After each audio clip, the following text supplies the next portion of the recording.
Bom dia para todos, sejam bem-vindos.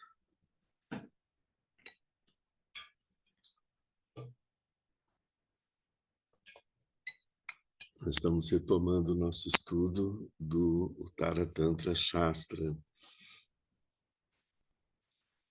que é um comentário de Maitreya, do Bodhisattva Maitreya, sobre a Prajnaparamita. É o quinto comentário, o quinto tratado de Maitreya. Ele faz, nos outros 4 tratados, ele comenta outros aspectos, alguns aspectos da Prajnaparamita. E nesse quinto tratado ele trata especialmente sobre a mente de Buda, as características da mente de Buda. E é o texto que a gente está vendo aqui agora. Nós já vimos esse texto, ele é dividido em 7 partes, 7 sessões. Nós já vimos 3 dessas sessões, a gente está vendo a quarta sessão central. A primeira, ele chama de pontos Vajra. A primeira sessão falava sobre o primeiro ponto Vajra, falava sobre Buda, ele tratou sobre Buda. No segundo ponto, nós vimos sobre Dharma. No terceiro ponto, nós vimos sobre Sangha. Agora, nosso quarto ponto, tratamos de Tathagata Garbha, que significa a mente de Buda que existe em essência, em germe, em todos os seres. Depois, os próximos pontos que nós vamos ver é o despertar, depois as qualidades da mente de Buda e as ações decorrentes dessas qualidades. São os pontos restantes, né? Esse ponto central, ele é realmente o ponto mais crucial de todo o tratado, que é isso que a gente está vendo aqui agora. Crucial por quê? Porque ele trata especialmente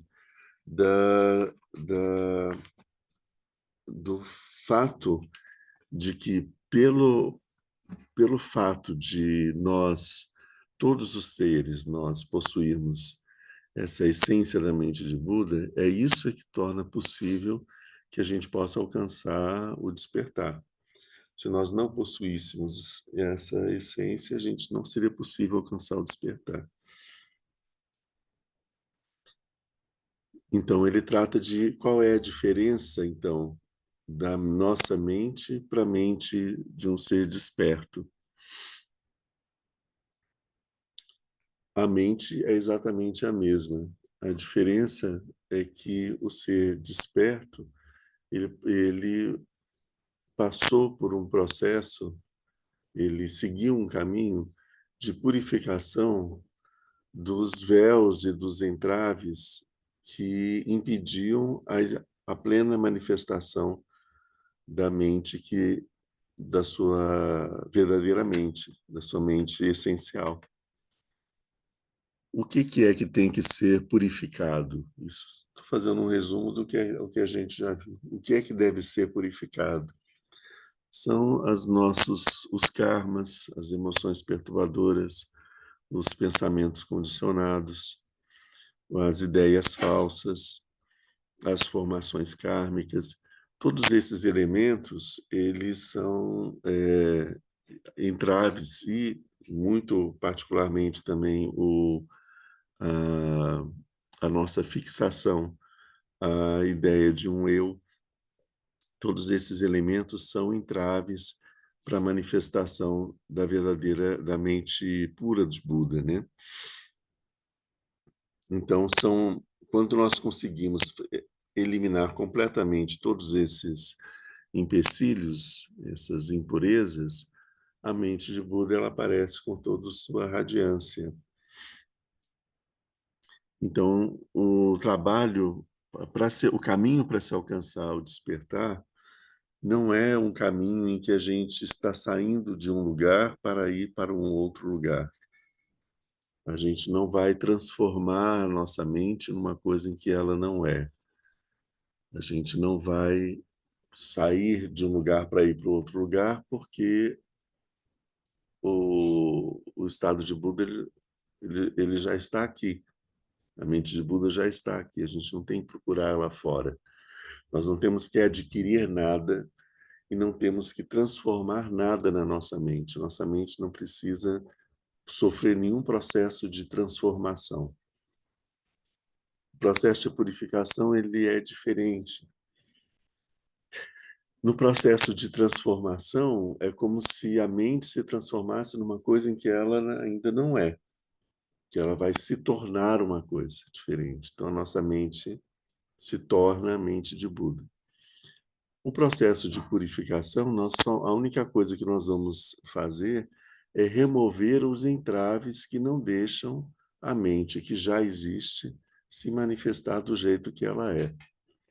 Então, alcançar o despertar é fazer com que a nossa mente essencial se manifeste completamente, sem obstáculos, do jeito que ela já é. Ela não precisa se transformar em nada diferente, né?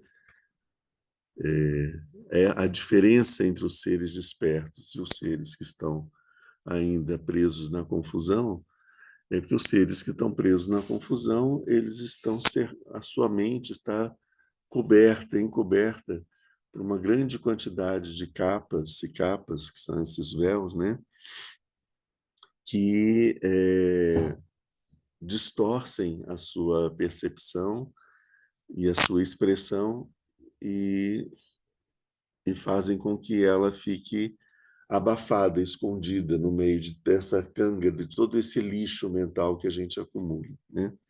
O processo de purificação é um processo de eliminação desse lixo mental.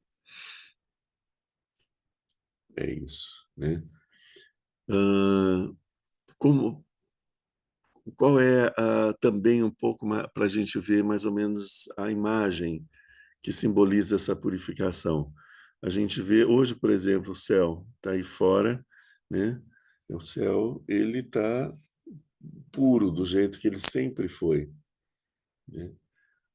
Quando nós nascemos até agora, o céu não mudou, ele continua a mesma coisa, né? Mas agora, se nós olharmos para o céu, nós não vamos ver o céu, porque ele está encoberto de nuvens.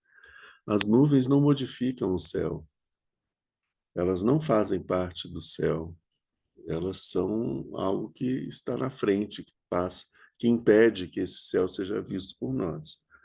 Quando o vento sopra as nuvens e elimina todas essas nuvens, o céu volta a brilhar do jeito que ele realmente é.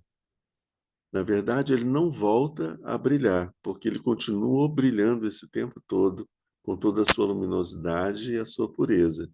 Nós é que não conseguimos vê-lo porque encontrávamos o anteparo. Esse anteparo que impede a nossa percepção do céu é o que a gente chama de ignorância ou ilusão.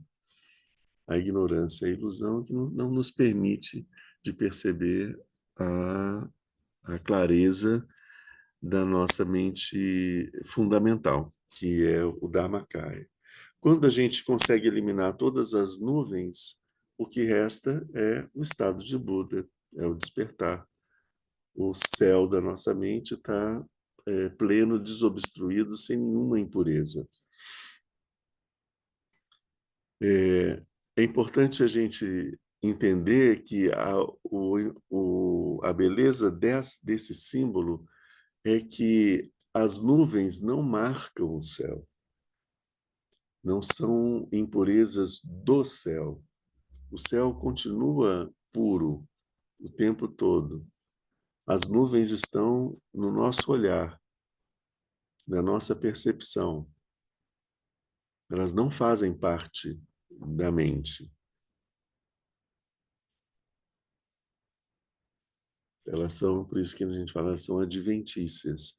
E por isso que elas podem ser purificadas, né? Como a gente está do lado de cá das nuvens, a gente vê esse nosso céu cheio de nuvens. Quando a gente conseguir eliminar as nuvens, a gente vai ver esse nosso céu puro do jeito que ele sempre foi, né? Mas essas nuvens, elas têm muitas características mentais, né? Elas são emoções, são pensamentos, são ideias, né?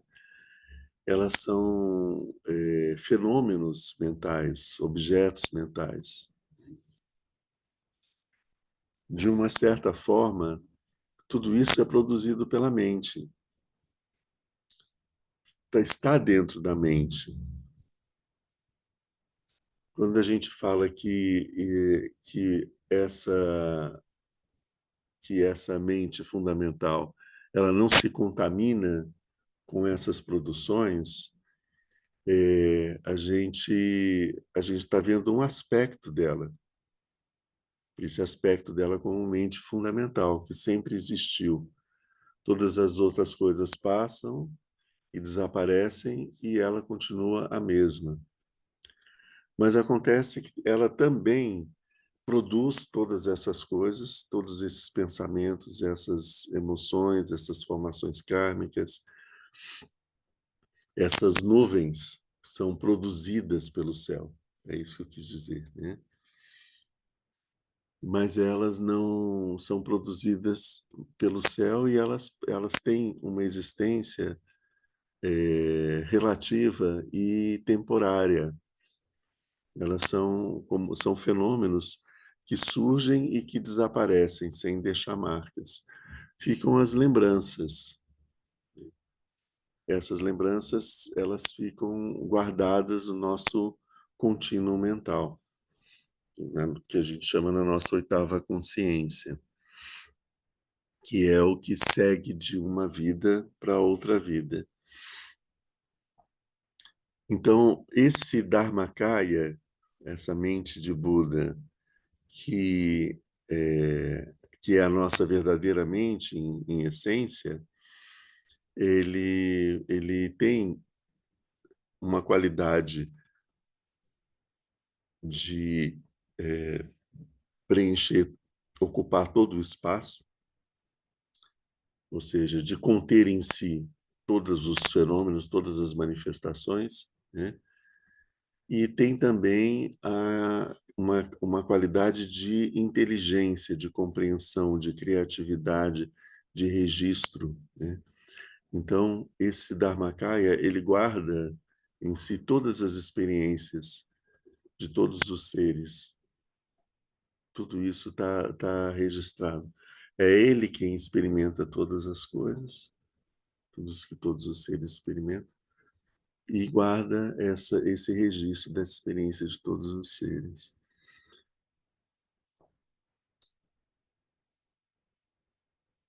Então, não é simplesmente uma coisa, quando a gente fala é como o céu, às vezes a gente tem uma imagem de que a mente de Buda é uma coisa inerte.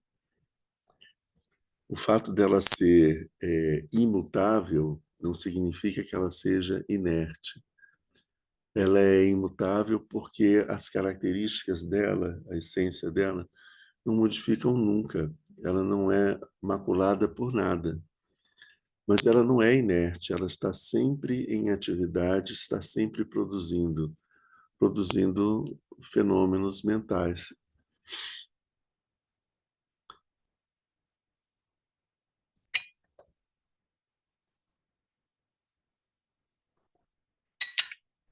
Então, é dessa mente que a gente está tratando agora. É um pouco difícil,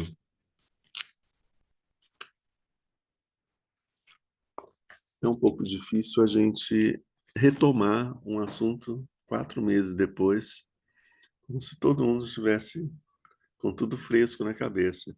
Então eu tenho que estar fazendo essas costuras, laçando, puxando esses elementos para a gente poder finalmente pegar, né? Um carro a álcool da década de 70, ele demora para pegar.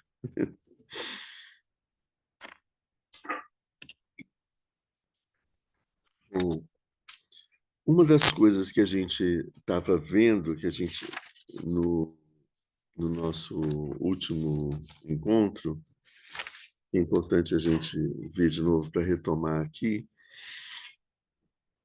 é quais são as características, as características desse Dharmakaya, da mente de Buda. Ele tem 4 características fundamentais, que estão muito ligadas aos obstáculos que nós temos e ao processo de purificação e ao caminho do despertar. Ele tem uma característica de pureza,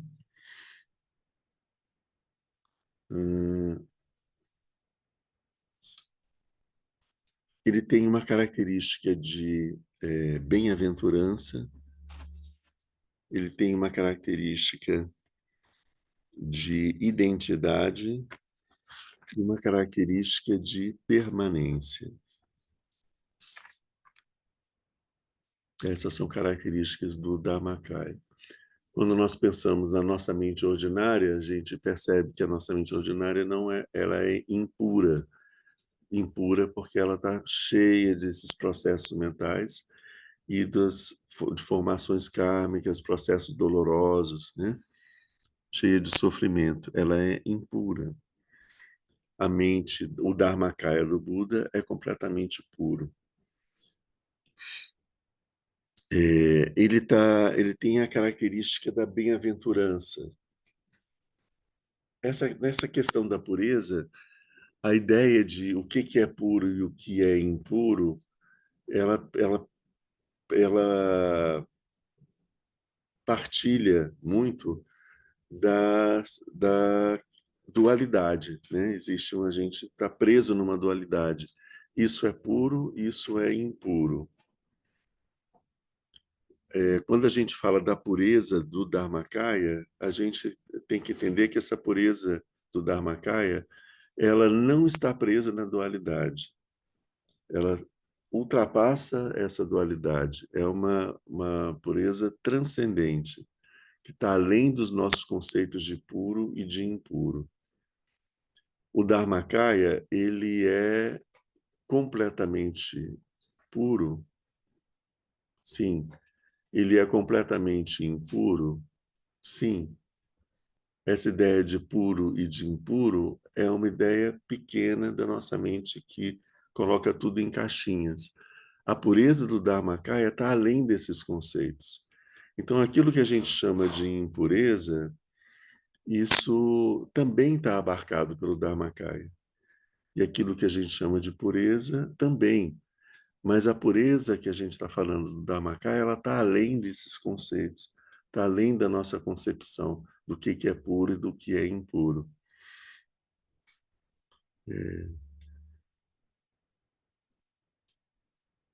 Porque, veja bem, ao mesmo tempo que o Dharmakaya, como eu falei, é o céu puro, sem nuvens, as nuvens também fazem parte do Dharmakaya. A gente não viu no Dorje Shantuma sobre os pensamentos, que eles são uma expressão do Dharmakaya, né? Como é que está no texto aqui?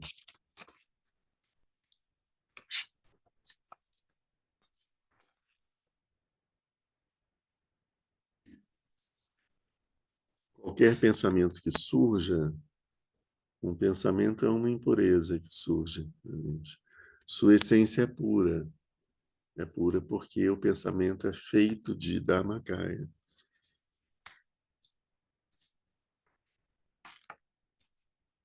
Como é ensinado, a essência dos pensamentos é o Dharmakaya. Eles não são nada e ainda assim surgem. Então, isso para a gente ver que essa questão desse conceito, dessa pureza do Dharmakaya, ela está no nível além da nossa concepção, da nossa mente ordinária. Ele é bem-aventurança, ou seja, felicidade. Os conceitos de felicidade e sofrimento que a gente tem são conceitos dualistas. Isso é sofrimento, isso é felicidade. Quando a gente explora bem esse sofrimento e essa felicidade, a gente começa a perceber que a felicidade que nós experimentamos, ela é repleta de sofrimento. E dentro do sofrimento que nós experimentamos, nós podemos também encontrar a felicidade. Eles não são polos estáticos. Esses dois polos, isso é sofrimento, isso é felicidade, isso é samsara, isso é nirvana, eles são uma fabricação da nossa mente, para a gente poder se situar nesse espaço. Mas as coisas não são assim, preto e branco, né? Então, a bem-aventurança do Buda, que é esse estado que transcende o sofrimento e transcende a felicidade, é o que a gente chama de a verdadeira felicidade. A gente até colocou o termo bem-aventurança para fugir um pouco do conceito de felicidade ordinário que a gente tem, mas é em um estado de felicidade transcendente, uma felicidade muito maior, muito mais profunda do que a felicidade que a gente pode experimentar com a nossa mente ordinária. E uma felicidade que não exclui o sofrimento, porque na mente de Buda o sofrimento ele aparece, mas ele não é sentido como sofrimento por nós. Ele é percebido como como um fenômeno que está acontecendo, mas não existe uma mobilização da essência com uma angústia, um sofrimento, uma coisa assim. Explicando melhor, as coisas que nos fazem, que nos causam sofrimento, isso é melhor. As coisas que nos causam sofrimento, as coisas que nos causam felicidade. As coisas que não causam, nos causam sofrimento e as coisas que nos causam felicidade são percebidas pelo Dharmakaya exatamente da mesma forma. Ele não dá um peso de sofrimento para umas e de alegria e felicidade para outras. Ele vê com equanimidade. Essas coisas não mobilizam o Dharmakaya, não mobilizam a mente de Buda. Ele não se ressente dessas experiências. Por quê? Porque a mente de Buda está num estado de bem-aventurança pleno. E não tem nada que afete isso. Não tem nada que faça que turve esse estado, né? Então, essa é uma segunda característica do Dharmakaya, a transcendência dessa felicidade. É um estado de bem-aventurança, que a gente chama aqui, porque ele, os conceitos de felicidade e sofrimento não se aplicam ao, ao Dharmakaya. Sim. Uma dúvida em relação à visão errônea que a gente está habituado a ter com essa mente ordinária. E essa metáfora do céu, que sempre está limpo, desde sempre. Então, assim, para nós, com seres humanos com a mente ordinária, a, a distinção dia e noite, que é extremamente natural para a gente, que a gente distingue noite de dia e as consequências disso também, se eu não dormir, estou cansado, eu não consigo fazer as coisas. Essa visão é uma visão errônea do ponto de vista do Dharmakaya. Porque até mesmo nós, assim, pensando, eu não paro, eu nunca paro, não tem essa distinção. A respiração não para, nunca, né? Quando a gente está dormindo e quando a gente está acordado, nunca parou, né? A gente é que diz que eu vou dormir, eu parei. E as células também, né? As células me parece também que ela confirma essa visão que não existe noite e dia, você não parou, mas a respiração continua, as células 24 horas em ação. Então, me parece ser uma visão errônea, mas que é tão natural para nós, essa noite e dia, e a gente fica preso nisso. Não, acordei, acordo, trabalhei, não trabalhei, cansaço, não. Mas não existe. Me parece que é a respiração, o próprio coração não para 24 horas, é uma confirmação de que isso não existe, né? Mas é tão natural para nós que existe, né? Sim. Aí é uma visão errônea e não é também? Sim, vamos por partes aqui, né?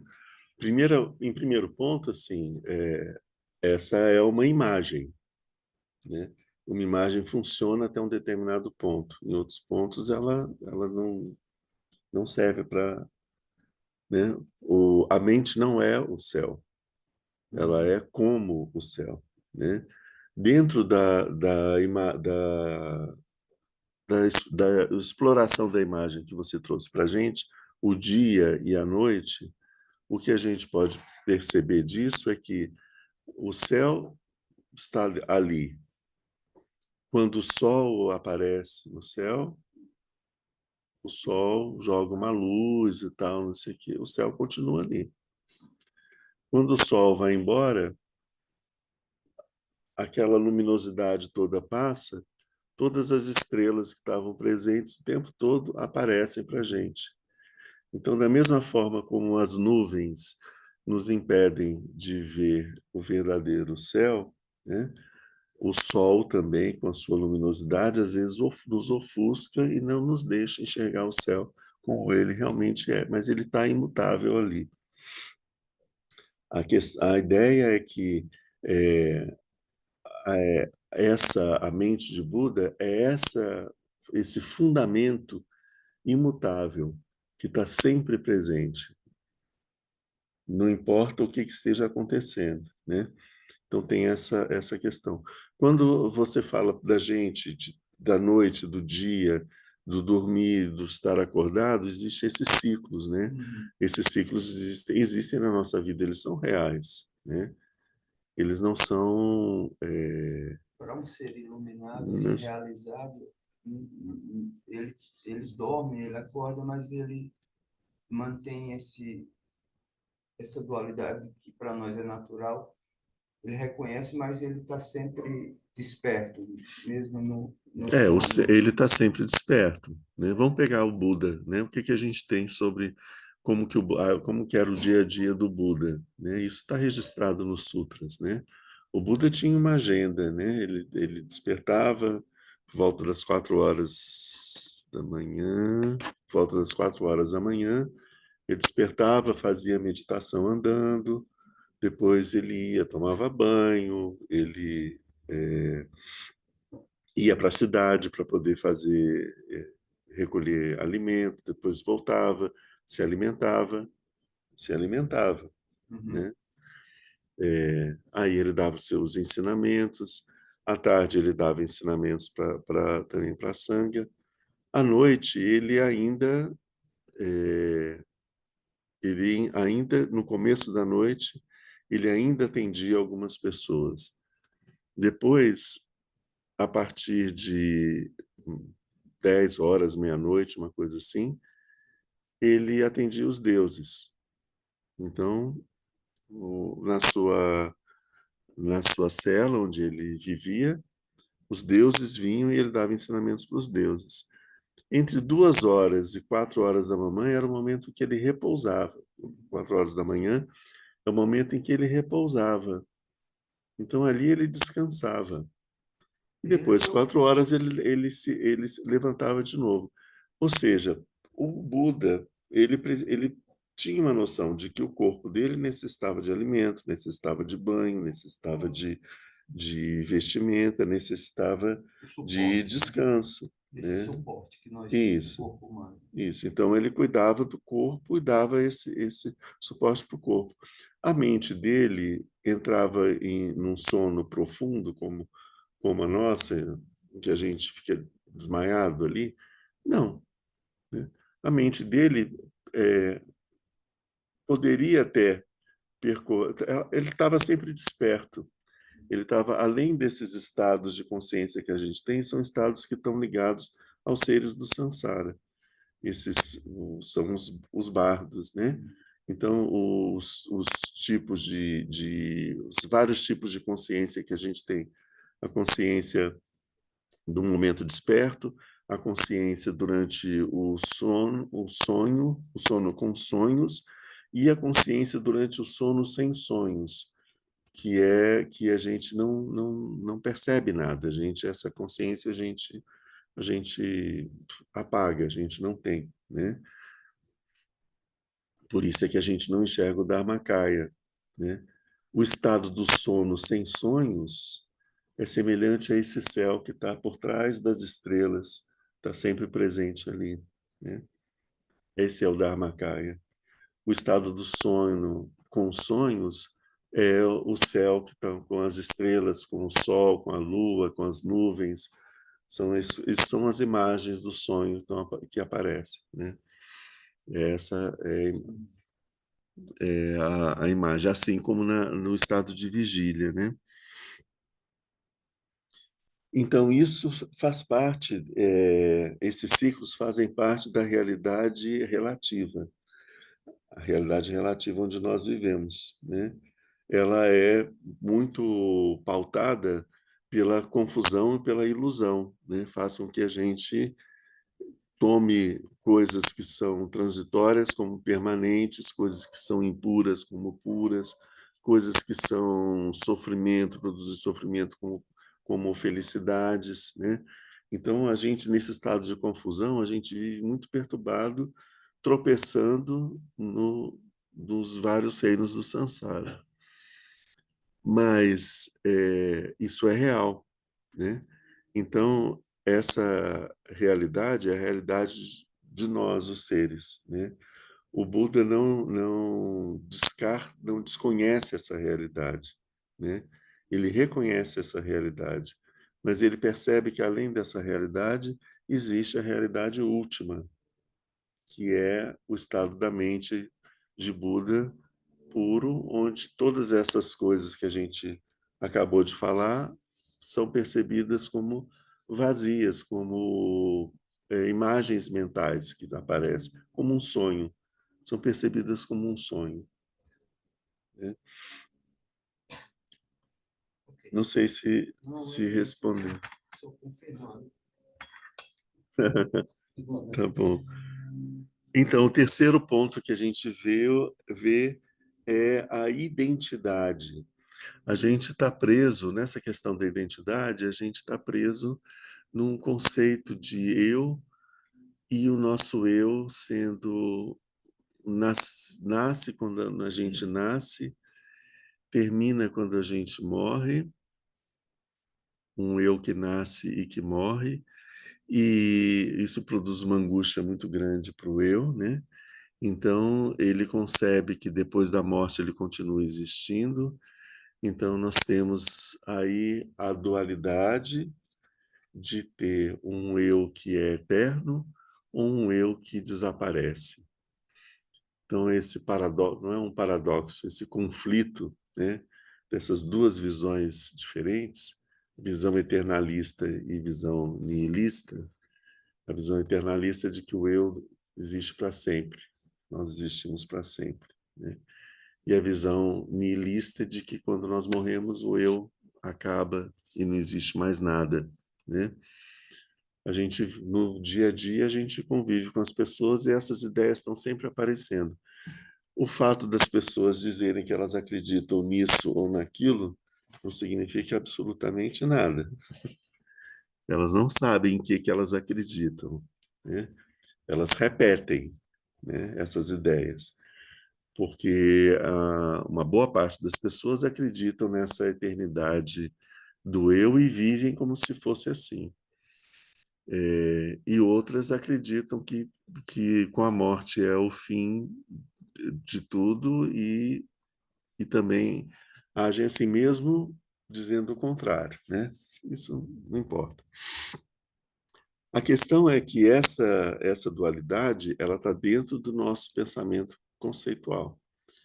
A questão da identidade para a mente de Buda transcende esse conceito de eu. Esse conceito de eu eterno ou um eu que desaparece, ele não faz sentido para a mente de Buda. A mente de Buda reconhece que o eu é um fenômeno que acontece na mente, né? E que a verdadeira identidade não está no eu. A verdadeira identidade está na própria mente de Buda, essa mente, esse estado fundamental. que sempre existiu e que nunca vai deixar de existir. Então, a questão da identidade, ela também está associada com a questão da permanência, que seria o próximo ponto, quando a gente pensa de que nós somos impermanentes. A gente, enquanto realidade relativa, tudo da realidade relativa é impermanente.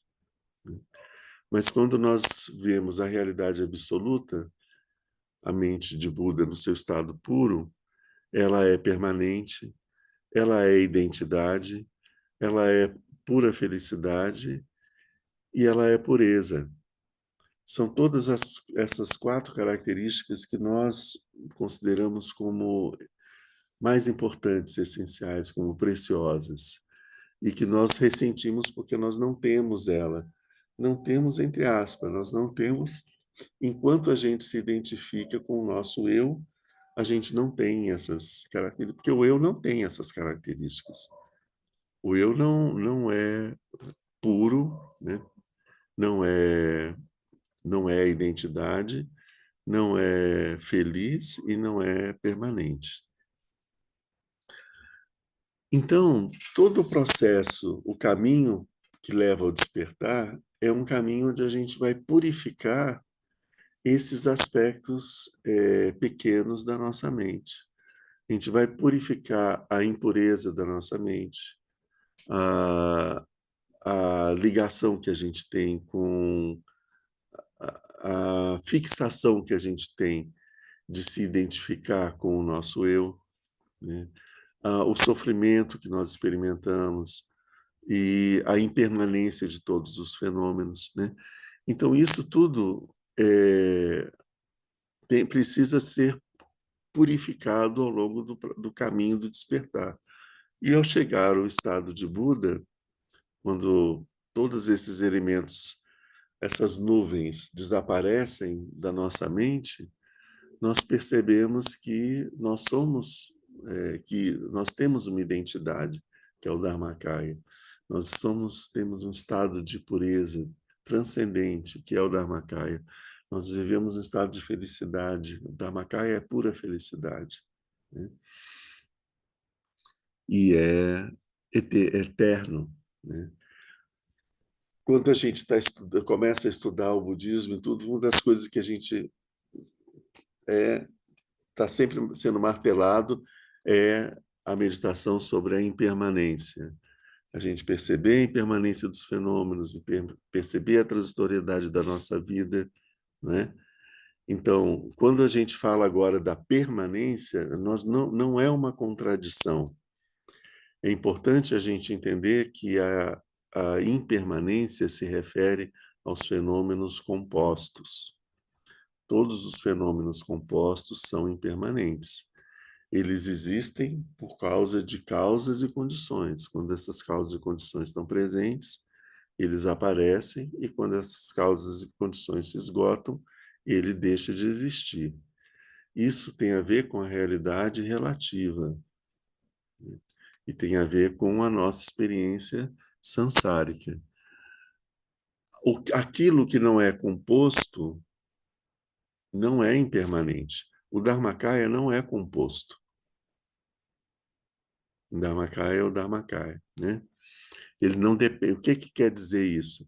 Ele não é produzido por nenhuma causa e por nenhuma condição. O Dharmakaya existe desde sempre. Nunca deixou de existir, né? Enquanto a gente está aqui sempre falando o Dharmakaya, a gente consegue conceber, ok, consigo conceber que exista uma mente que abrange todo o universo, que sempre existiu. Eu posso chamar isso de Buda, posso chamar isso de Deus, posso chamar isso de qualquer coisa. A gente está tranquilo para nossa mente falar sobre isso. Ah, isso é o Dharmakaya. Isso é o Dharmakaya, não sou eu, né? Isso é o Dharmakaya. O ponto desse quarto ponto que a gente está vendo aqui é que ele diz para a gente o seguinte: nós, o Dharmakaya é a nossa natureza. Nós somos o Dharmakaya. Nós não percebemos isso. Pelo fato de nós não perceber isso, nós estamos presos na ignorância. Ignorância do quê? Qual que é essa ignorância tão falada no budismo? É a ignorância sobre nós mesmos. A ignorância que é a causa do sofrimento é a ignorância sobre nós mesmos, a ignorância sobre a nossa verdadeira natureza. Nós não conseguimos nos reconhecer. E a gente se identifica com as coisas que a gente consegue ver. Então, o eu é um pensamento, é um fenômeno mental que a gente consegue enxergar. Male, mas a gente consegue enxergar. Então eu existo, né? Mas essa mente, nesse estado transcendente, a gente não consegue enxergar, porque ela está encoberta de todos esses fenômenos que a gente falou aqui. Então, é por isso que precisamos da meditação, porque com o processo da meditação, a, com a meditação, a pacificação do funcionamento da mente, o que ocorre durante a meditação do Shiné, em que a gente repousa a nossa mente sobre a respiração ou sobre algum outro fenômeno, pousamos a nossa mente no fenômeno, fixamos a nossa mente e deixamos todas a, o, essa nuvem de pensamentos, de emoções, de fenômenos mentais, a gente deixa isso acalmar, né? Essa meditação é chamada de calma mental, né? É uma meditação de pacificação, porque o que a gente busca na meditação do Shiné é fazer com que todas essas nuvens, essa poeira, essa bagunça que está circulando em nossa volta, esse furacão, ele se acalme e as coisas todas serenem. E a gente fique num estado onde a mente está tranquila, calma, calma como um lago, como as águas de um lago.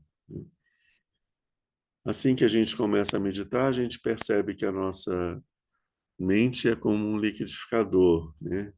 Depois a gente consegue imaginar ela como uma cachoeira, cascata, uma cachoeira muito grande. Depois, passada essa agitação toda, nós vemos a mente como um rio que passa, ou um mar com suas ondas, né?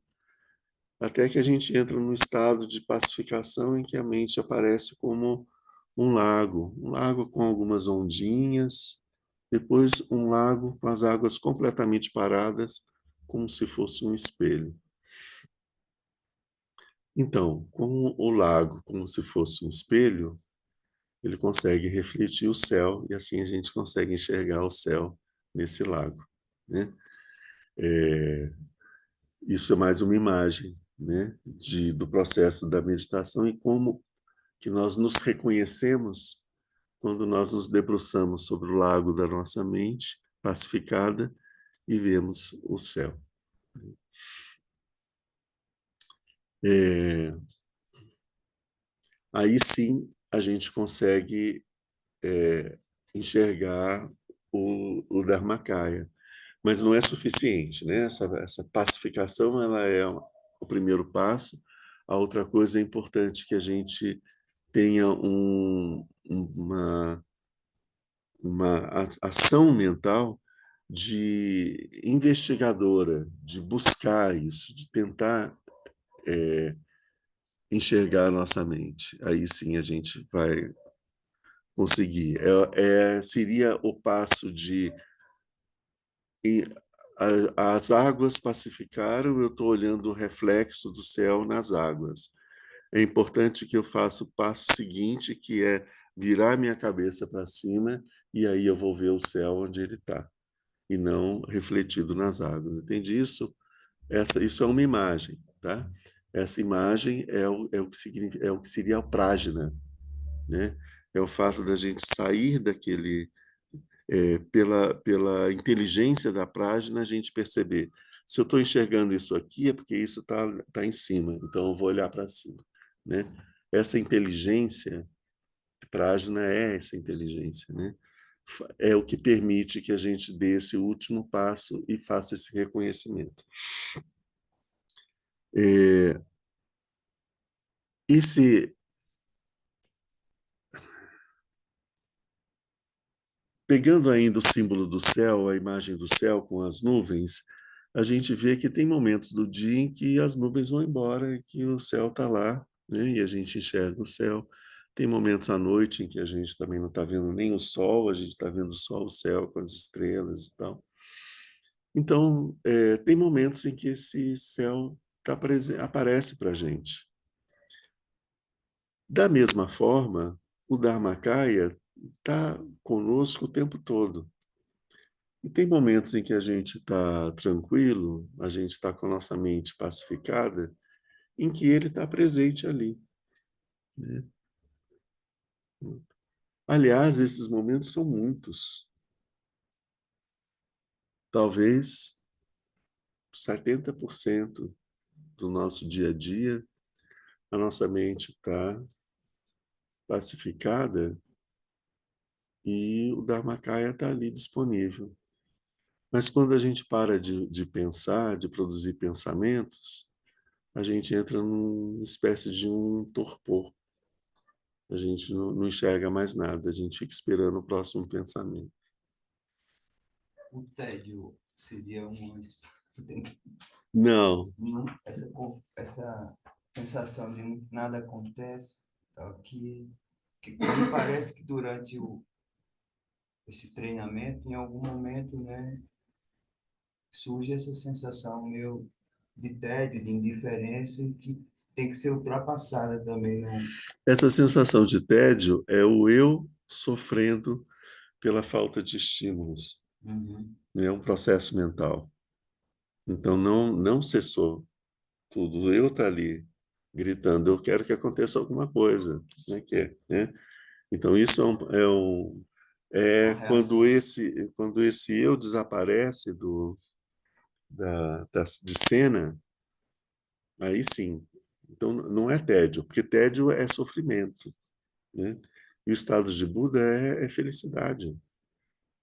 Ele não é percebido de uma forma sofrida. Entre um pensamento e outro pensamento, existe um momento onde tem um hiato onde nada acontece. O Dharmakaya está ali presente. Mas, normalmente, a nossa mente fica na expectativa do novo pensamento. Apareceu um novo pensamento, ela engatou na história. Se não aparece um novo pensamento, é o eu que aparece e que fala, como é ruim ficar sem pensamentos, que coisa chata, né? Então, já é mais pensamentos produzidos ali pelo eu.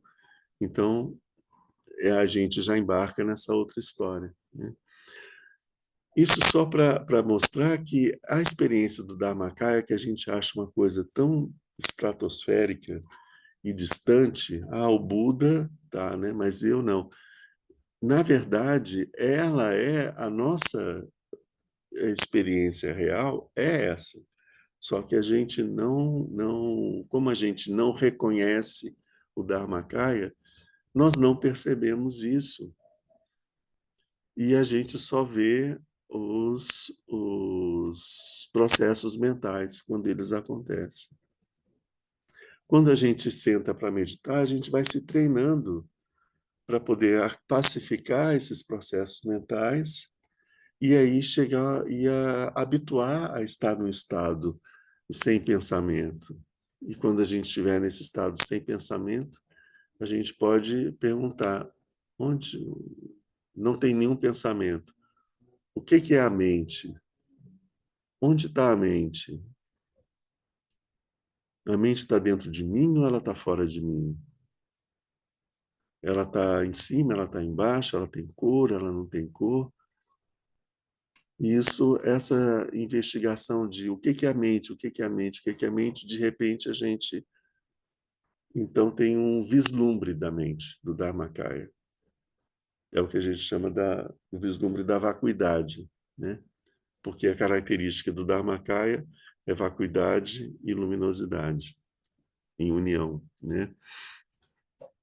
Então, isso que a gente chama de... Aí a gente tem um vislumbre da clara-luz, um vislumbre da vacuidade, um vislumbre do Dharmakaya. É uma experiência que a gente tem ela é significativa porque a gente nunca mais esquece, né? E ela te dá uma certeza de que, opa, eu vi, é isso, né? E a gente tenta repetir e não consegue, porque nada se repete. Só que em determinado momento, mais para frente, durante uma prática de meditação, novamente a gente vive de novo essa experiência de uma forma diferente, mas a gente vive ela de novo. Então, com a prática da meditação, o treinamento, esses momentos de percepção do Dharmakaya vão aparecendo, dura segundos, né? Mas vão povoando a nossa experiência da Isso meditação, a seria, experiência do dia a isso dia. seria já a parte da meditação mais analítica, Não, não, não, não, a meditação do chinês mesmo. não seria Vipassana quando eu estou nesse momento de a mente está fora ou está dentro, já não seria uma percepção mais apurada dentro do chinês, mas já fazendo essa segunda parte, que seria Vipassana, ou... Então, a meditação ensinada pelo Buda foi o shamatha e o vipassana, né, em sânscrito. Uhum. Algumas escolas budistas fazem primeiro o vipassana e depois o shamatha, né?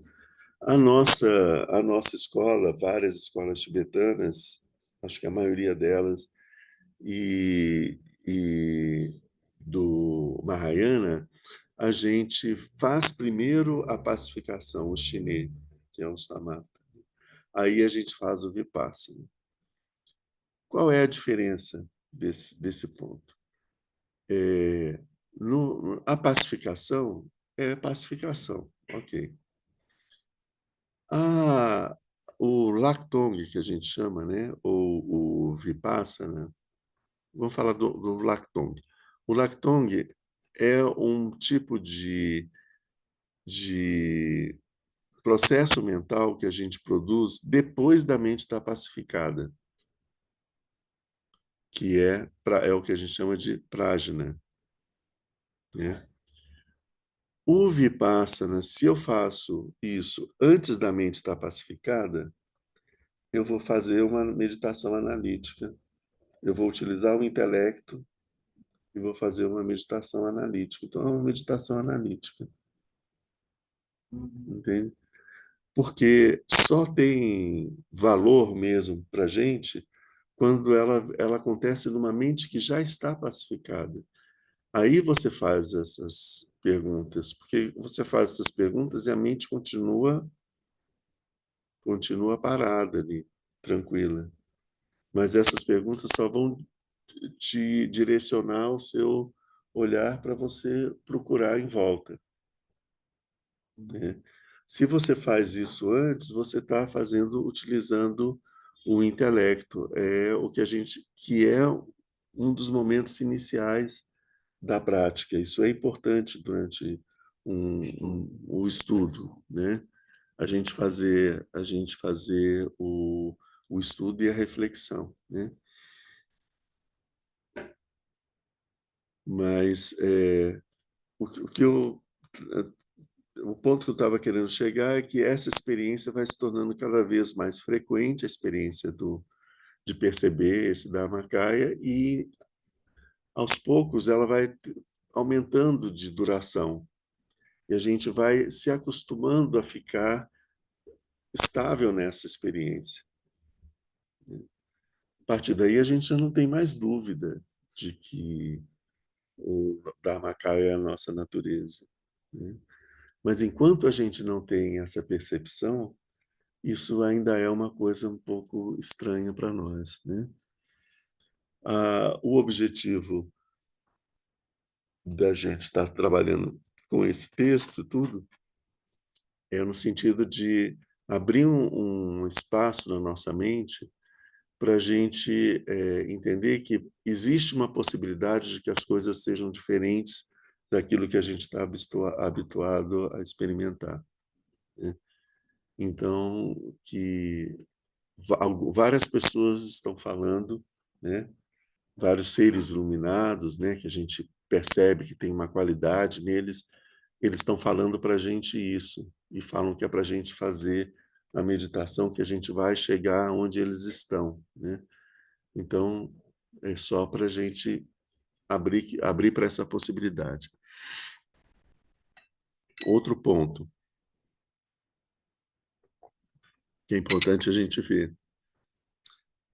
De onde vem esse texto? Aí dos tratados de Maitreya.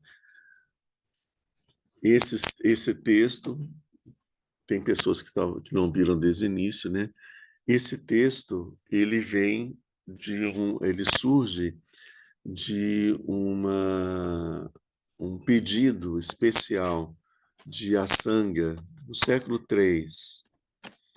Asanga meditou durante 12 anos, em 4 etapas de 3 anos, ele meditou durante 12 anos para se encontrar com o Bodhisattva Maitreya, até que ele conseguiu enxergar o Bodhisattva Maitreya, que disse para ele que tinha ido para a caverna onde ele estava meditando alguns dias antes dele chegar, que ele estava sempre ali e o Asanga não ouvia, né?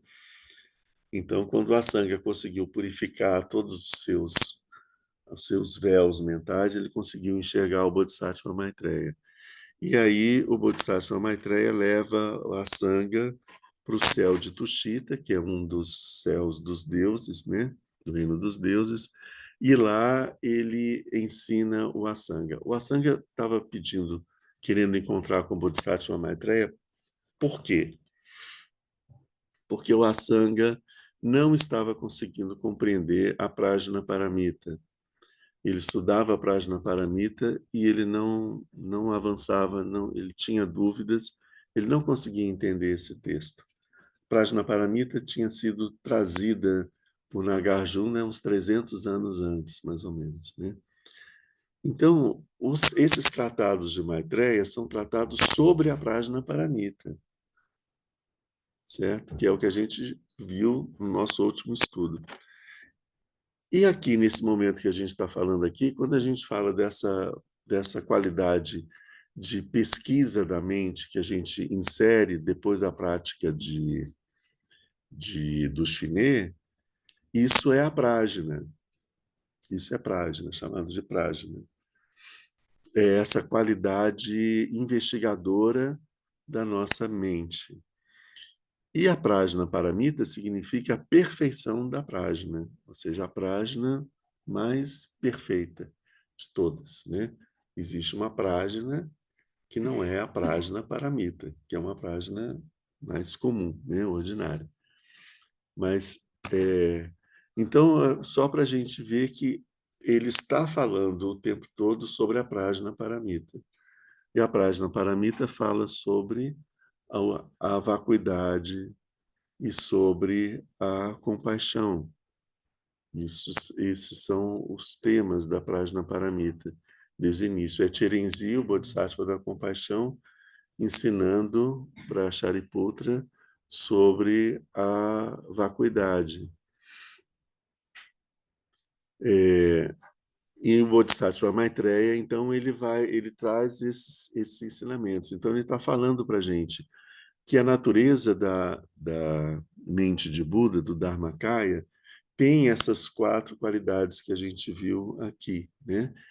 E que a nossa mente nós não experimentamos agora a mente de Buda de uma forma completa, porque nós estamos presos dentro de 4 obstáculos, que são esses obstáculos que são a impureza, o sofrimento, o eu e a impermanência.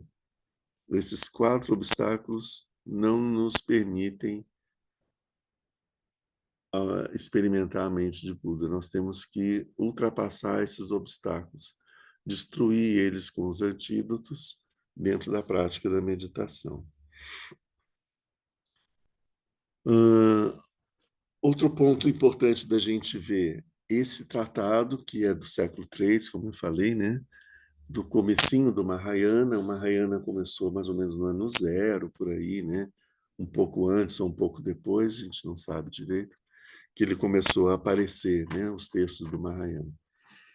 Então, é logo do início do Mahayana. Mas esse tratado, ele tem as características dele, são as características do Tantra, porque ele foca muito especificamente no fato de que a natureza de Buda está presente em todos os seres e que esse processo de purificação nos permite de alcançar esse estado de Buda.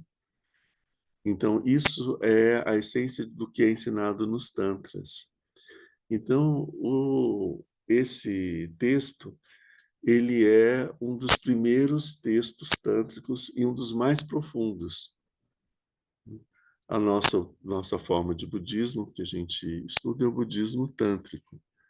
O Tantra do budismo tibetano, ele não tem nada a ver com o que se chama de Tantra por aí, absolutamente não tem nada a ver, e, nem com o Tantra indiano, são muito diferentes, né? Ah, então, por isso é que ele é chamado de Uttara Tantra Shastra, que significa o comentário mais profundo sobre o Tantra. Isso é o que significa Uttara Tantra Shastra. Uttara significa aquilo que não existe nada além dele. É o máximo de tudo. O comentário absoluto, né? Não existe nada que ninguém possa falar sobre o Tantra que seja além do que ele está falando aqui. Ele é o comentário definitivo, né? Tanto que ele trata exatamente da mente de Buda. O que tem mais acima da mente de Buda? Não tem mais nada, né? Todas as outras coisas vêm depois da mente de Buda, né?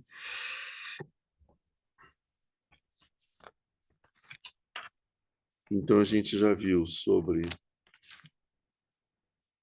em resumo aqui, tem duas razões para a suprema pureza do Dharmakaya do Tathagata. Ele é perfeitamente puro por natureza, o que é também comum a todos os seres. Então, o Dharmakaya, por natureza, ele já é completamente puro. Então, ok. E ele também é perfeitamente puro, pois eliminou as poluições, o que é um traço característico dos Budas. O que ele quer dizer aqui? Ele também é perfeitamente puro porque uma pessoa que se tornou Buda passou por um processo onde foi purificando todos esses elementos adventícios até eliminar completamente tudo. Então, a mente dele ficou completamente pura de todas as cracas e os obstáculos e as impurezas.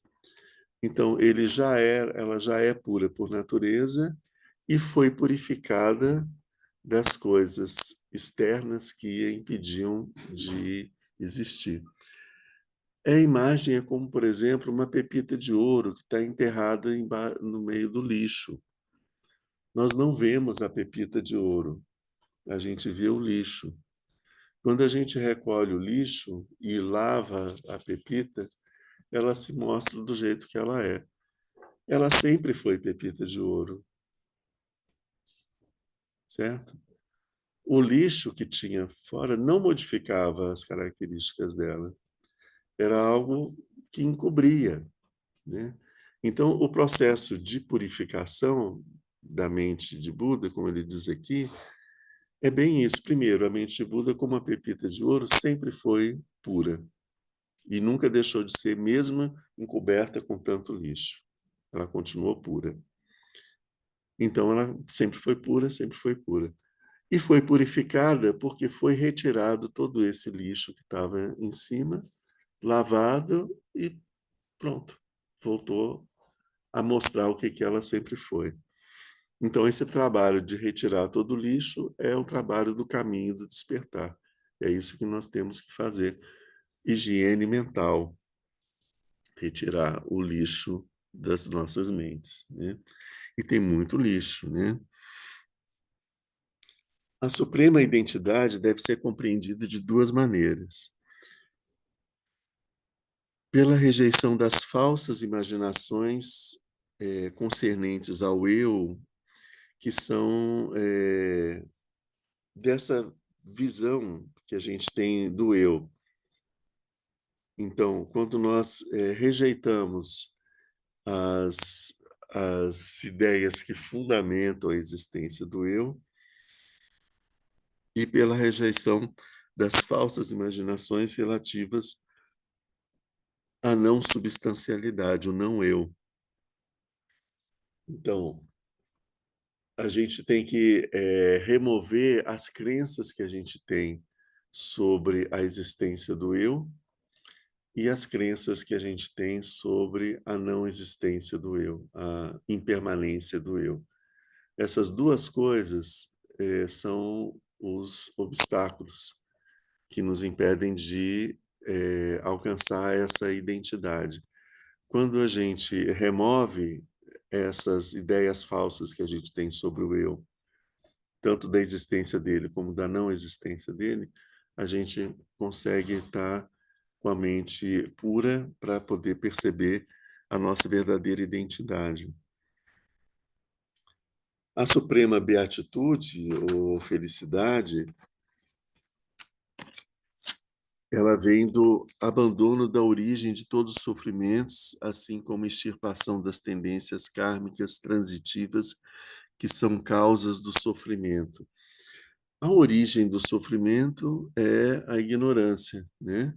Então, quando a gente consegue eliminar a ignorância, elimina a origem do sofrimento, o sofrimento não acontece, não aparece, né? O sofrimento surge das tendências kármicas. Então, quando nós vamos até as tendências kármicas e compreendemos essas tendências kármicas, interrompemos o processo dessas tendências kármicas, elas não se manifestam mais como sofrimento. E com isso, então, se elimina completamente o sofrimento. E aí você fica no estado sem sofrimento. E a realização de que todos os sofrimentos não têm um sentido último, e a extinção dos agregados feitos da mente, um significado último. É a percepção de que os, o, essa compreensão do sofrimento como uma visão equivocada, ela esvazia o sentido do sofrimento. Por exemplo, a gente está preso numa fantasia e está sofrendo profundamente por conta de uma história que a gente acha que está acontecendo. Aí, de repente, por algum motivo, a gente fica sabendo, alguém nos fala, ou a gente percebe alguma coisa assim, que a gente vê que nada daquilo que a gente estava pensando existia, que aquilo tudo tinha sido uma abobrinha criada pela nossa cabeça. O sofrimento desapareceu por completo, porque a ilusão que o mantinha, a ignorância que o mantinha, se dissipou, né? E o sentido desse sofrimento, ou seja, aquilo, a dor que esse sofrimento nos causava, ela se esvai ao mesmo tempo, né? Tanto a origem, aquilo que cria o sofrimento, que é uma ideia um equívoco, como a intensidade com que a gente experimenta o sofrimento, essas duas coisas sendo eliminadas, não existe sofrimento, existe só a plena felicidade, né? Por fim, a suprema eternidade tem duas razões. O Dharmakaya não cai no extremo nihilista que diminui a vida fenomenal não eterna, ou seja, o Dharmakaya não acaba. ele não morre, ele não se extingue. E ele não cai no extremo eternalista que intensifica o nirvana eterno.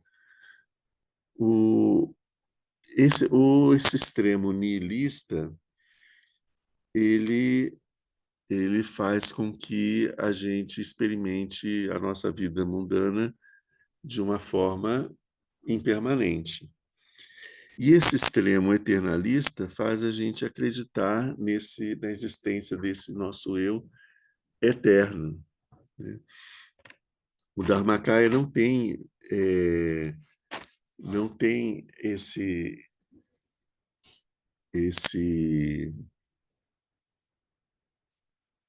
essa crença dessa eternidade desse estado.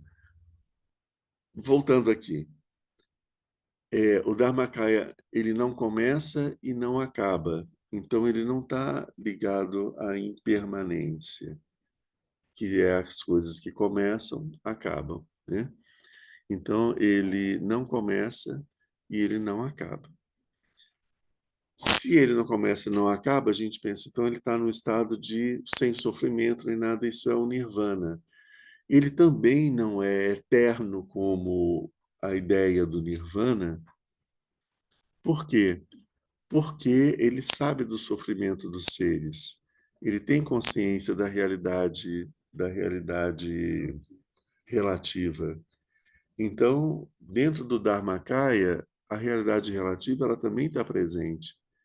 Então, ele circula entre o relativo e o absoluto. Ele vai até o Sansara para poder ajudar os seres, sabendo que aquilo tudo é uma ilusão, mas ele entra dentro da loucura e do sonho dos seres para ajudar eles a sair daquele estado, né?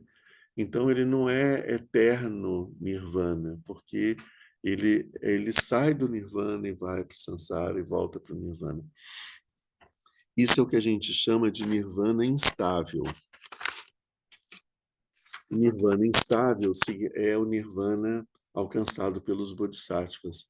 Os bodhisattvas, quando eles percebem a falta de existência do sofrimento e ultrapassam e o sofrimento se extingue, eles entram num estado de nirvana, que é nirvana significa extinção. Extinção do quê? Do sofrimento, né? Só que eles estão no estado de nirvana, mas eles têm um amor pelos seres.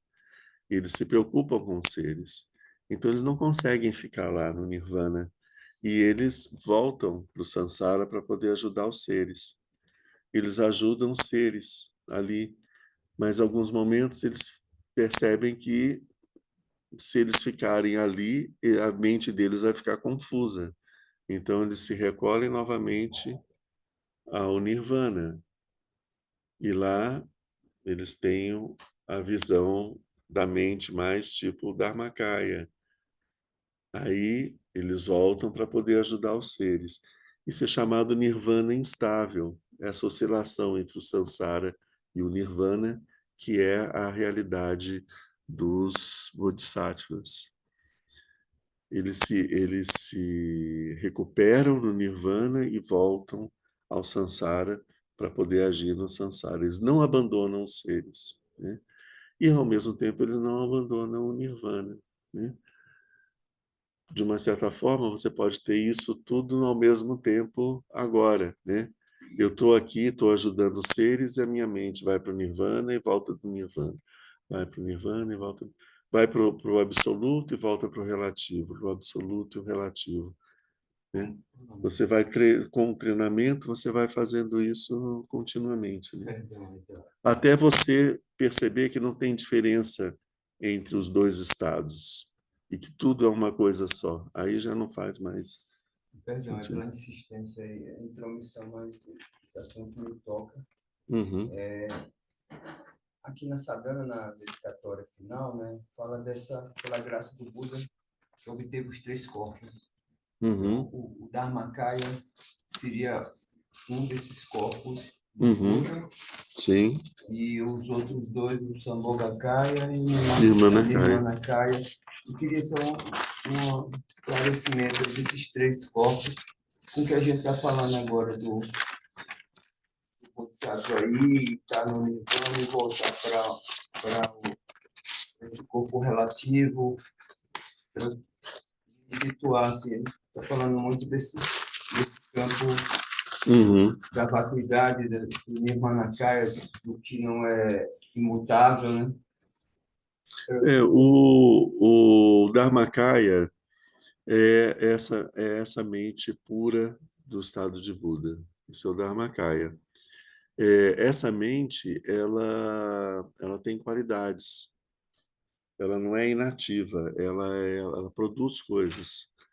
Então, ela tem qualidades, tem forças, ela cria imagens, cria coisas, né?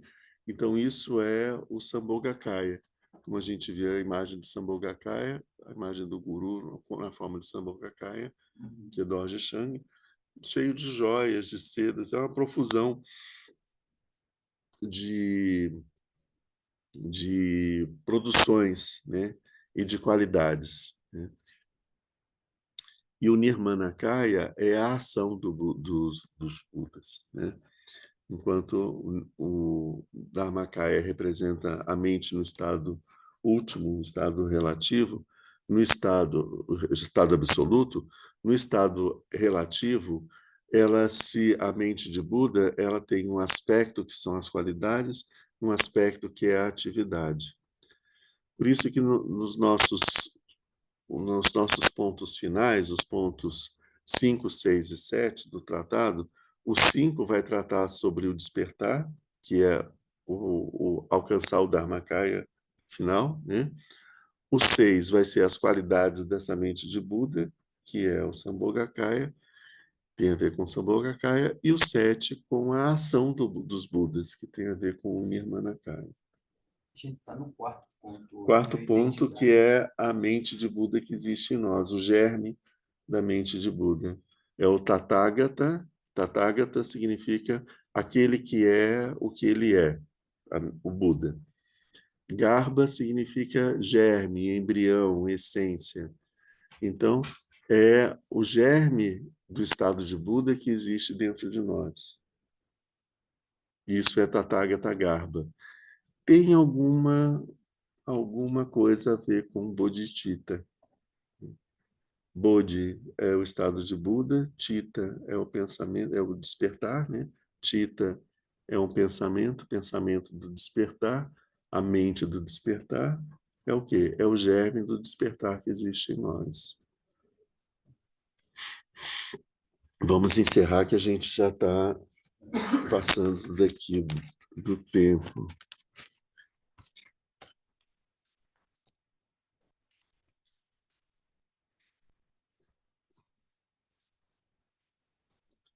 Então vamos lá, vamos para a nossa dedicatória.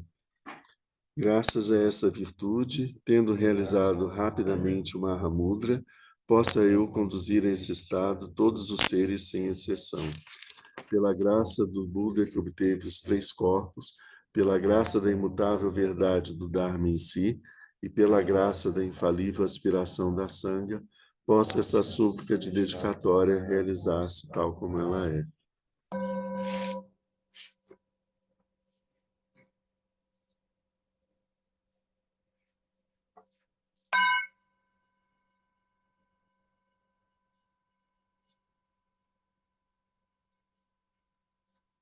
Lama, desculpe, caiu energia aqui em casa, voltou agora, viu? Mas deu tudo certo. Eu acho que deu certo.